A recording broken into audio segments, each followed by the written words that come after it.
ನಾವೀಗ ಮೆಜೆಸ್ಟಿಕ್ಕಲ್ಲಿರುವಂಥ main theatre ಅನುಪಮಕ್ಕೆ ಬಂದಿದ್ದೀವಿ. ಇಲ್ಲಿ ಕಾಟೇರದು ಯಾವ ರೀತಿ ಸೆಲೆಬ್ರೇಷನ್ ನಡೆಯುತ್ತೆ ಇಲ್ಲಿನ ಮ್ಯಾನೇಜರ್ ಆದಂಥವ್ರು ನಮ್ಗೆ ಸರಿಯಾಗಿ ತಿಳಿಸ್ಕೊಡ್ತಾರೆ. ಬನ್ನಿ ಅವ್ರನ್ನ ಮಾತಾಡಿಸ್ತಾ ಹೋಗ್ತೀನಿ. ಸರ್, ಶುಕ್ರವಾರ ಕಾಟೇರ ಚಿತ್ರ ರಿಲೀಸ್ ಆಗ್ತಿದೆ. ನಿಮ್ಮ ಚಿತ್ರಮಂದಿರದಲ್ಲಿ ಯಾವ ರೀತಿ ತಯಾರಿ ಮಾಡ್ಕೋತಿದ್ದೀರಾ ಅಂತ? ನಾವು ನಮ್ಮ ಚಿತ್ರಮಂದಿರದಲ್ಲಿ ಎಲ್ಲ ಸೌಂಡ್ ಸಿಸ್ಟಮ್ಮು ಮತ್ತು ಇದು ಎಲ್ಲ ಚೆನ್ನಾಗಿರೋದಕ್ಕೆ ನಮ್ಮ ಥಿಯೇಟ್ರಿಗೆ ಕೊಡ್ತಾಯಿದ್ದಾರೆ. ಸೊ ನಮ್ಮದ್ರಲ್ಲಿ ಎ ಸಿ ಇದೆ, ಮತ್ತು ಆಮೇಲೆ ಸೀಟೆಲ್ಲ ಹೊಸವು ಹಾಕಿದ್ದೀವಿ, ಸೌಂಡ್ ಸಿಸ್ಟಮ್ಮು ಚೆನ್ನಾಗಿದೆ. ಸೊ ಈ ಮೊನ್ನೆ ಕೈವಾ ಪಿಕ್ಚರ್ ಪ್ರೊಡ್ಯೂಸರು ಅದೇ ಹೇಳಿದರು, ನಮಗೆ ಸೌಂಡ್ ಸಿಸ್ಟಮು ಎಲ್ಲ ಚೆನ್ನಾಗಿರೋದಕ್ಕೆ ಪಿಕ್ಚರ್ನ ನಮಗೆ ಕೊಟ್ಟಿದ್ದಾರೆ. ನಾವು ಇವಾಗ ಅದಕ್ಕೆ ಎಲ್ಲ ಮುಂಗಡ ಟಿಕೆಟ್ ಎಲ್ಲ ಅಡ್ವಾನ್ಸ್ ಬುಕ್ಕಿಂಗ್ ಮಾಡಿದ್ದೀವಿ. ಆಲ್ರೆಡಿ 4 ಶೋವರೆಗೂ ಫುಲ್ ಆಗಿಬಿಟ್ಟಿದೆ ಆಲ್ರೆಡಿ. ಇನ್ನು ನೆಕ್ಸ್ಟ್ ಶೋ ನಾವು ಇನ್ನೂ ಒಂದು 100 ಟಿಕೆಟ್ ಇದ್ದಾವೆ. ಸೊ ಅದು ಫುಲ್ ಆಗುತ್ತೆ. ಹಂಗೆ ಇದು ಮಾಡಿಕೊಂಡು ಮಾಡ್ತಾಯಿದ್ದೀವಿ. ಅಂದರೆ ನಿಮ್ಮ ಥಿಯೇಟ್ರಲ್ಲಿ ಒಂದು ಶೋಗೆ ಎಷ್ಟು ಕೆಪಾಸಿಟಿ ಇದೆ ಸರ್ ಅಂತ? ಸರ್, ನಮ್ಮ ಥಿಯೇಟ್ರ್ನಲ್ಲಿ 727 ಸೀಟ್ ಇದೆ. ಬಟ್ 727 ಸೀಟಿಗೆ ಒಂದು ನೆಟ್ಟು ಒಂದು 90,000 ಈ ಥರ ಎಲ್ಲ ಬರುತ್ತೆ. ನಾವು ಟಿಕೆಟ್ ನಮ್ಮ depend of the ticket rate ಮೇಲೆ ಇರುತ್ತೆ. ಒಂದು 2 ಡೇಸ್ ಒಂದು ರೇಟ್ ಇರುತ್ತೆ, ಆಮೇಲಿಂದ ಮಾಮೂಲಿ ರೇಟ್ ಮಾಡ್ತೀವಿ. ಅಂದರೆ ಫಸ್ಟ್ ಡೇಗೆ ಎಷ್ಟು ಕಲೆಕ್ಷನ್ ಆಗಿದೆ ಸರ್ ನಿಮ್ಮ ಥಿಯೇಟರ್? ಕಲೆಕ್ಷನ್ ಇನ್ನೂ ನಮ್ಮದು ಶೋ ಹಿಂದಿದೆಯಲ್ಲ ಸರ್, ಟಿಕೆಟ್ಸ್ ಎಲ್ಲ ಇದೆ ಆಲ್ರೆಡಿ. ಒಂದು ಶೋಗೆ ಒಂದು ಶೋಗೆ 1.5 ಲಕ್ಷವರೆಗೂ ಬರುತ್ತೆ. 1 ಲಕ್ಷ 1.5 ಲಕ್ಷವರೆಗೂ ಬರುತ್ತೆ. ನಮ್ಮದು ಕೆಪಾಸಿಟಿ 727 ಸೀಟ್ ಅಷ್ಟೇ ಇರೋದು, ಅದರಿಂದ ಸ್ವಲ್ಪ ಕಡಿಮೆ ಇರುತ್ತೆ. ಅಂದರೆ ಮಿಡ್ ನೈಟಿಂದನೇ ಸ್ಟಾರ್ಟ್ ಆಗುತ್ತಾ ಏನಂತ? 3 ಗಂಟೆಗೆ ಶೋ ಸ್ಟಾರ್ಟ್ ಮಾಡಿದ್ದೀವಿ ಸರ್. 3 ಗಂಟೆಗೊಂದು, 6 ಗಂಟೆಗೊಂದು, ತಿರ್ಗಾ ರಾತ್ರಿ ಬೆಳಗ್ಗೆ 10 ಗಂಟೆ 10ವರೆಗೆ, ಮತ್ತು 1:30, 4:15, 7:30.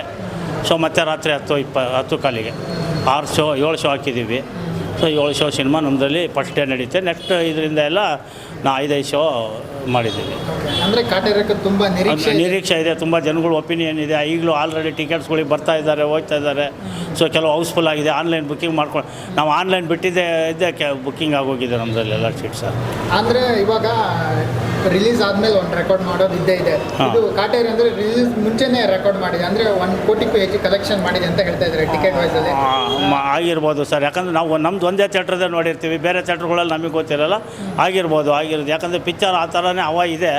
ದರ್ಶನ್ ಸರ್ ಅವ್ರ ಪಿಕ್ಚರ್ ತುಂಬ ಹವಾ ಇದೆ, ಆಗಿರುತ್ತೆ.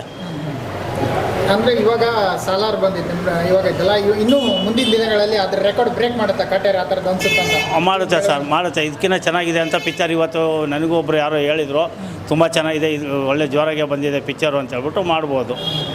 ಅಂದರೆ ಕನ್ನಡದಲ್ಲಿ ಒಂದು ಒಳ್ಳೆ ಚಿತ್ರ ಬರ್ತಾ ಇಲ್ಲ ಅಂತ ಹೇಳ್ತಾ ಇದ್ರು. ಇದು ಒಳ್ಳೆ ಸಿನಿಮಾ, ಈ ವರ್ಷಕ್ಕೆ ಒಳ್ಳೆ ಸಿನಿಮಾ ಕೊಟ್ಟಿದ್ದಾರೆ. ತುಂಬ ಒಳ್ಳೆ ಇದಾಗುತ್ತೆ ಕನ್ನಡದವರಿಗೆ, ಒಂದು ಒಳ್ಳೆ ಒಪಿನಿಯನ್ ಚಿತ್ರ. ಇನ್ನು ಮುಂದೆ ಪ್ರೇಕ್ಷಕರು ಥಿಯೇಟ್ರ್ಗಳಿಗೆ ಬಂದು ನೋಡೋಕ್ಕೆ ಒಂದು ಆ ಥರ ಚಿತ್ರಗಳು ಕೊಟ್ಟರೆ ಇನ್ನು ಮುಂದೆ ಹೆಚ್ಚು ಜನಗಳು ಬಂದು ಸಿನಿಮಾಗಳನ್ನ ನೋಡ್ತಾರೆ ಅಂತೇಳಿ. ಈ ಬಾರಿ 100 ಕೋಟಿಗಿಂತ ಹೆಚ್ಚು ಕಲೆಕ್ಷನ್ ಮಾಡ್ಬೋದು ಅಂತ ನನ್ನ ಅನಿಸುತ್ತೆ ಸರ್. ನಾವು ಒಂದು ಇಟ್ಟಿದ್ದೀವಿ, ನೋಡಲಿ, ಆಗಬೇಕು ಸರ್. ತುಂಬ ದಿನಗಳಾದಮೇಲೆ ಥಿಯೇಟ್ರ್ ಓನರ್ಗಳು ತುಂಬ ಖುಷಿ ಪಡ್ತಾರೋ ಟೈಮ್ ಅಂದರೆ ಇದೆ ಕಾಟೇರಲ್ಲಿ. ಹೌದು ಸರ್, ಹೌದು. ಇದಕ್ಕೆ ಮೊದಲೇನೂ ಒಂದು ದರ್ಶನದ್ದು ನಾವು ಹಾಕಿದ್ವಿ. ಸೊ ಅದರಲ್ಲೂ ಸ್ವಲ್ಪ ಇತ್ತು. ಇತ್ತೀಚೆಗೆ ಈ ಸಿನಿಮಾಗಳು ಚೆನ್ನಾಗಿದ್ದಷ್ಟು ಓನರ್ಗಳಿಗೆ ಒಂದು ಇದಲ್ವ ಸರ್, ಪಾಪ ಅವ್ರುಗಳು ಈ ಸಿನಿಮಾ ಇಲ್ಲದೆ ಸುಮ್ಮನೆ ಬಾಡಿಗೆಗಳು ಇಲ್ಲ, ಏನಿಲ್ಲ, ಅವರು ಒಂದು ಇದು ಮಾಡ್ಕೊಂಡಿರ್ತಾರೆ. ಸಿನಿಮಾಗಳು ಒಳ್ಳೊಳ್ಳೆ ಸಿನಿಮಾಗಳು ಬಂದರೆ ಓನರ್ಗೂ ಇದು ಕೆಲಸಗಾರನಾಗೂ ನಮಗೂ ಒಂಥರ ಇದಿರುತ್ತೆ, ಖುಷಿ ಇದ್ದೇ ಇರುತ್ತೆ. ಎಂಥವ್ರಿಗಾದ್ರೂ ಸಿನಿಮಾ ಲ್ಯಾಂಡು ಚೆನ್ನಾಗಿ ಹೋಗ್ತಾ ಇದೆ, ನಮಗೂ ಒಂದು ಇದಿರುತ್ತೆ ಅಂತ. ಅಂದರೆ last cinema Darshan sir last ಸಿನಿಮಾಗೂ ಇದಕ್ಕೆ ಎಷ್ಟು ರೆಸ್ಪಾನ್ಸ್? ಈಗ ಅದಕ್ಕಿಂತ ಇದು ಜಾಸ್ತಿ ರೆಸ್ಪಾನ್ಸ್ ಇದೆ ಸರ್. ಅದಕ್ಕಿಂತ ಇದು ತುಂಬಾ ರೆಸ್ಪಾನ್ಸ್ ಇದೆ. 1 to ಡಬಲ್ ಇದೆ ಬಿಡಿ ಇದಕ್ಕೆ. ಈ ಸಲ ಥಿಯೇಟರ್ ಓನರ್ಸ್ಗೆಲ್ಲ ದುಪ್ಪಟ್ಟು ಖುಷಿಯಾಗಿದೆ. ಸೂಪರ್ ಖುಷಿ. ಹೌದು, ಆಗಿದೆ ಸರ್, ಆಗಿದೆ. ಇದೇ ಮೇನ್ ಥಿಯೇಟ್ರ್ ಮೇನ್ ಥಿಯೇಟರ್ ಗಾಂಧಿನಗರದಲ್ಲಿ Anupama main theatre. But Darshan sir ಬರ್ಬೋದಾ, ವಿಸಿಟ್ ಮಾಡ್ಬೋದಾ? ಬರ್ತಾರೆ ಅಂತ ಹೇಳಿದ್ದಾರೆ ಅವರು. ನಮಗೆ ಡಿಸ್ಟ್ರಿಬ್ಯೂಟ್ರ್ ಹೇಳಿರೋದು ಬರ್ತಾರೆ 10:30 ಇಲ್ಲ 1:15 ಶೋ ಟೈಮ್ ಒಳಗಡೆ ಅಡ್ಜಸ್ಟ್ ಮಾಡ್ಕೊಂಡು ಅವ್ರಿಗೆ ಅನುಕೂಲ ಹೆಂಗಾಗುತ್ತೋ ಆ ಥರ ನೋಡ್ಕೊಂಡು ಬರ್ತಾರೆ. Good news. ಅನುಪಮ ಥಿಯೇಟ್ರಿಗೆ ದರ್ಶನ್ ಸರ್ ಬರ್ತಾರೆ ಅಂತ ಹೇಳಿದ್ದಾರೆ. ಬಟ್ ಯಾವ ಟೈಮಲ್ಲಿ ಬರ್ತಾರಂತ ಹೇಳೋಕ್ಕಲ್ಲ, ಯಾವ ಶೋನಲ್ಲಿ ಬಂದು ಹೋಗ್ತಾರಂತ. ಅವ್ರು ಬಂದಾಗ ಎಲ್ಲ ಕಂಟ್ರೋಲ್ ಮಾಡೋಕ್ಕಾಗಲ್ಲ. ಕಂಟ್ರೋಲ್ ಎಲ್ಲ ಪೊಲೀಸ್ ನಾವು ಪ್ರೊಡಕ್ಷನ್ ಎಲ್ಲ ಇಟ್ಟಿದ್ದೀವಿ ಸರ್. ಕಂಪ್ಲೇಂಟ್ ನಾವು ಸ್ಟೇಷನಿಗೆ ಲೆಟ್ರ್ ಕೊಟ್ಟು ಪೊಲೀಸ್ ಕರೆಸ್ತೀವಿ, ಪೊಲೀಸ್ ಪ್ರೊಡಕ್ಷನ್ ಇಟ್ಟು ಕರೆಸ್ತೀವಿ. ಅಂದರೆ ಇದಿನ್ನೂ ಯಾರಿಗೂ ರಿವೀಲ್ ಆಗಿಲ್ಲ ವಿಷಯ ಸರ್, ಅನುಪಮ ಥಿಯೇಟ್ರಿಗೆ ಬರ್ತಾರಂತ. ಇದೇ ಮೊದಲೇ ಎಕ್ಸ್ಕ್ಲೂಸಿವ್ ಆಗಿ ನಾನು ಹೇಳ್ತಾ ಇಲ್ಲ, ನಮಗೂ ಆ ಥರ ಹೇಳಿದ್ದಾರೆ, ಬರ್ತಾರೆ. ಬಟ್ ಯಾವ್ಯಾವ ಥಿಯೇಟ್ರ್ಗಳಿಗೆ ಹೋಗ್ತಾರೆ, ಹೋಗಿ ಬಂದರೆ ಬರ್ತೀವಿ ಅಂತ ಹೇಳಿದಾರಂತೆ. ಬಂದರೆ ಯಾವ ಟೈಮಿಂಗ್ಸ್ ಅಂತ ಗೊತ್ತಿಲ್ಲ ಅಷ್ಟೇ. ನಾವು ಅದಕ್ಕೆಲ್ಲ ಪೊಲೀಸ್ ಪ್ರೊಡಕ್ಷನ್ಸ್ ಎಲ್ಲ ಮಾಮೂಲಿ ಇಟ್ಟಿರ್ತೀವಿ. ಯಾವ ಸಿನಿಮಾ ಬಂದರೂ ಪೊಲೀಸ್ ಪ್ರೊಡಕ್ಷನ್ ಇಟ್ಟಿರ್ತೀವಿ. ಸ್ವಲ್ಪ ಹೆಚ್ಚಿನ ಪೊಲೀಸು ಕರೆಸ್ಕೊತೀವಿ ಆ ಟೈಮಲ್ಲಿ ಅಷ್ಟೇ. ಈ ಬಾರಿ ಬಾಕ್ಸ್ ಆಫೀಸ್ ಒಳ್ಳೆ ಇದಿದೆ ಸರ್. ಒಳ್ಳೆ ರೆಪ್ಷನ್. ಹೌದು, ಕಾಟೇರ ಒಳ್ಳೆ ದುಡ್ಡು ಮಾಡುತ್ತೆ. ಎಲ್ಲ ರೆಕಾರ್ಡ್ ಪೀಸ್ ಮಾಡ್ಬೋದು. ಪೀಸ್ ಮಾಡ್ಬೇಕು ಸರ್. ಒಂದು ಕನ್ನಡ ಸಿನಿಮಾ ಆ ಥರ ಮಾಡಿದರೆ ಅಲ್ವಾ ಸರ್ ಒಂದು ಹೆಸರಿರೋದು. ಕನ್ನಡದವ್ರಿಗೂ ಒಂದು ಇದು ಇರುತ್ತೆ. ಆಮೇಲೆ ಮುಂದೆ ಸಿನಿಮಾಗಳಿಗೂ ಒಂದು ಕನ್ನಡದಲ್ಲಿ ಆ ಥರ ಸಿನಿಮಾಗಳು ಬರ್ತಾ ಇದ್ದಾವೆ ಅಂತಂದರೆ ನಮ್ಮ ಜನಗಳಿಗೂ ಒಂದು ಇದಿರುತ್ತೆ. ಹೆಚ್ಚಿನ ಜನಗಳು ಥಿಯೇಟ್ರಿಗೆ ಬಂದು ಸಿನಿಮಾ ನೋಡೋಕೆ ಅಪೇಕ್ಷೆ ಪಡ್ತಾರೆ. ಈ ಥರ ಕಲೆಕ್ಷನ್ ವಿಷಯದಲ್ಲೂ ಕೂಡ ಇದಾಗ್ಬೋದು. ಆಗುತ್ತೆ ಸರ್. ಕಲೆಕ್ಷನ್ ಜೋರಾಗುತ್ತೆ. ಈಗಲೇ ನಮ್ಮದು ಆಲ್ರೆಡಿ 5 ಶೋ ಫುಲ್ ಆಗೋಗಿದೆ ಸಿನಿಮಾ. 5 ಶೋ ಫುಲ್ ಆಗಿದೆ. 5 ಶೋ ಫುಲ್ ಆದರೆ ಎಷ್ಟಾಗ್ಬೋದು ಸರ್ ಕಲೆಕ್ಷನ್ ಅಂದಾಜು? ಯಾರ್ದು ನಮ್ದು ಒಂದು 45 ಒಂದು 5-6 ಲಕ್ಷ ಆಗುತ್ತೆ ಸರ್. ನೆಟ್ಟು ನಾನು ಹೇಳ್ತಾ ಇರೋದು, ಕ್ರಾಸ್ ಹೇಳಲ್ಲ. ಯಾಕಂದರೆ GST ಎಲ್ಲ 5 ಶೋ ಎಲ್ಲ ಫುಲ್ ಆಗಿದೆ. 5 ಶೋ ಆಗಿದೆ ಸರ್. ಫ್ಯಾನ್ಸ್ ಎಲ್ಲ ಬಂದು ಯಾವ ರೀತಿ ಸೆಲೆಬ್ರೇಟ್ ಮಾಡ್ತಾರಂತೆ ನೋಡ್ಬೇಕು ಸರ್. ಅವ್ರು ಇನ್ನೂ ಯಾರು ಬಂದಿಲ್ಲ. ಟಿಕೆಟ್ಗಳಿಗೆ ಇನ್ನೂ ಇವತ್ತಿಂದ ಶುರು ಆಗ್ತಾರೆ. ಅವರು ಬಂದು ಅವರಿಗೂ ಟಿಕೆಟ್ಗಳೆಲ್ಲ ತೆಗೆದಿಟ್ಟಿರ್ತೀವಿ. ಬರ್ತಾರೆ ಫ್ಯಾನ್ಸ್ ಎಲ್ಲ ಬಂದು ಟಿಕೆಟ್ಗಳು ತೊಗೊಂಡು ಹೋಗ್ತಾರೆ. ಅವ್ರು ಯಾವ್ಯಾವ ರೀತಿ ಅವ್ರವ್ರು ಇದು ಮಾಡ್ತಾರೆ. ಅವರಿಗೆ ಯಾವ ಥರ ಇಷ್ಟಪಡ್ತಾರೋ ಆ ಥರ ಮಾಡ್ತಾರೆ.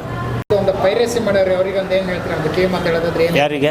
ಥಿಯೇಟ್ರಲ್ಲಿ ಕೂತೆಲ್ಲ ಕೆಲವರೆಲ್ಲ ಪೈರಸಿ ಮಾಡ್ತಾರಲ್ಲ, ಸಿನಿಮಾ ನೋಡೋದು ಬಂದವರು ಏನು ಮಾಡ್ತಾರೆ? ವಿಡಿಯೋ ಮಾಡ್ಕೊಂಡು ಹೋಗಿ. ಇಲ್ಲ, ವಿಡಿಯೋ ಎಲ್ಲ ಯಾರೂ ಮಾಡಲ್ಲ ಸರ್ ಅಂಥ ಜನಗಳು. ಬಟ್ ಅದಕ್ಕೂ ಇದು ಮಾಡ್ತಾರೆ. ಕೆಲವ್ರಿಗೆ ಹಾಡು ಪಾಡು ಬಂದಾಗ ಕದ್ದು ಮುಚ್ಚೆ ಮಾಡ್ಕೊಳ್ಳೋರು ಮಾಡ್ಕೋತಾರೆ. ಅದಕ್ಕೆಲ್ಲ ನಾವೇನು ಕಂಟ್ರೋಲ್ ಎಲ್ಲಿ ಮಾಡೋಕ್ಕಾಗುತ್ತೆ ನಾವುಗಳು. ಅವೆಲ್ಲ ಈಗಿನ ಟ್ರೆಂಡಲ್ಲಿ ಇದ್ದಿದ್ದೇನೆ. ಕೊನೆಯದಾಗಿ ಏನು ಹೇಳ್ತೀರಾ ಅಂತ? ಕಾಟೇರ ರಿಲೀಸ್ ಆಗ್ತಾಯಿದೆ ಸರ್. ತುಂಬ ಒಪಿನಿಯನ್ ಇದೆ. ನಮಗೂ ನಮ್ಮ ಥಿಯೇಟ್ರಿಗೆ ಬಂದಿದೆ. ನಾವು ಒಂದು ಇದು ಮಾಡಿಕೊಂಡು ಸಿನಿಮಾ ಥಿಯೇಟ್ರ್ ಚೆನ್ನಾಗಿದೆ, ತುಂಬ ಚೆನ್ನಾಗಿದೆ ಅಂತ ಹೇಳ್ಬಿಟ್ಟು ಪ್ರೊಡ್ಯೂಸರು ಸಿನಿಮಾ ಅನುಪಮಗೆ ಕೊಡಬೇಕು ಅಂತ ಹೇಳ್ಬಿಟ್ಟು ಕೊಟ್ಟಿದ್ದಾರೆ. ನಮ್ಮದಲ್ಲಿ ಏರ್ ಕಂಡೀಷನ್ನು, ಪ್ರೊಜೆಕ್ಟ್, ಆಮೇಲೆ sound systems, sheets, maintenance, cleaning ತುಂಬ ಚೆನ್ನಾಗಿದೆ. ಸೊ ಹಾಗಾಗಿ ಅದೇ ಥಿಯೇಟ್ರಿಗೆ ಕೊಡಬೇಕು ಅಂತ ಹೇಳ್ಬಿಟ್ಟು ಸಿನಿಮಾನ ಕೊಟ್ಟಿದ್ದಾರೆ. ಅದೇ ಮೇನ್ ರೀಸನ್. ಹೌದು ಮೇನ್ ರೀಸನ್ಗೋಸ್ಕರ ನರ್ತಕಿಗೆ ಹೋಗಿರೋ ಸಿನಿಮಾನ ನಮ್ಮದಕ್ಕೆ ಮತ್ತೆ ಇದು ಮಾಡಿಬಿಟ್ಟು ಇಲ್ಲ ಅದು ಥಿಯೇಟ್ರ್ ತುಂಬ ಚೆನ್ನಾಗಿದೆ ಅಂತ ಸರ್. ಥಿಯೇಟ್ರ್ ದೊಡ್ಡದು ಚಿಕ್ಕದು ಪ್ರಶ್ನೆ ಬರೋಲ್ಲ ಸರ್. ಅಲ್ಲಿ ಮೇಂಟೆನೆನ್ಸು, ಕ್ಲೀನಿಂಗು, ಸೌಂಡ್ ಎಫೆಕ್ಟು, ಅದ್ರ ಮೇಲೆ ಸಿನಿಮಾಗಳು. ಈ ಸುಮ್ಮನೆ ಎಷ್ಟೋ ದೊಡ್ಡದಾಗಿ ವಿಶಾಲವಾಗಿ ನಾನು 2000 ಥಿಯೇಟ್ರ್ ತುಂಬಿಸ್ಕೊಂಡ್ಬಿಟ್ಟು ಥಿಯೇಟ್ರ್ನಲ್ಲಿ ಸೌಂಡ್ ಸಿಸ್ಟಮ್ ಸರಿಯಿಲ್ಲ, ಅದು ಸರಿಯಿಲ್ಲ, ಇದು ಸರಿಯಿಲ್ಲ ಅಂದಾಗ ಏನಾಗುತ್ತೆ ಹೇಳಿ ಪಬ್ಲಿಕ್ಕೂ ಎದ್ದು ಬಂದು ನಮಗೆ ಹೊಡಿತಾರೆ ಥಿಯೇಟ್ರ್ನವ್ರಿಗೆ. ಆ ಥರ ಆಗುತ್ತೆ. ಅದಕ್ಕೆ ನಮ್ಮದು ಥಿಯೇಟ್ರ್ನಲ್ಲಿ ನಾವು ಆ ಥರ ಎಲ್ಲ ಮೇಂಟೆನೆನ್ಸು ಸಖತ ಮಾಡಿಸಿದ್ದೀವಿ. AC ಎಲ್ಲ ಇದೆ ನಮ್ಮದ್ರಲ್ಲಿ. ಸೊ ಹಾಗಾಗಿ ಸಿನಿಮಾ ಕೊಟ್ಟಿದ್ದಾರೆ. Okay, thank you. SSTV cinema ಜಗತ್ತಿನ ಕ್ಷಣ ಕ್ಷಣದ ಸುದ್ದಿಯೊಂದಿಗೆ.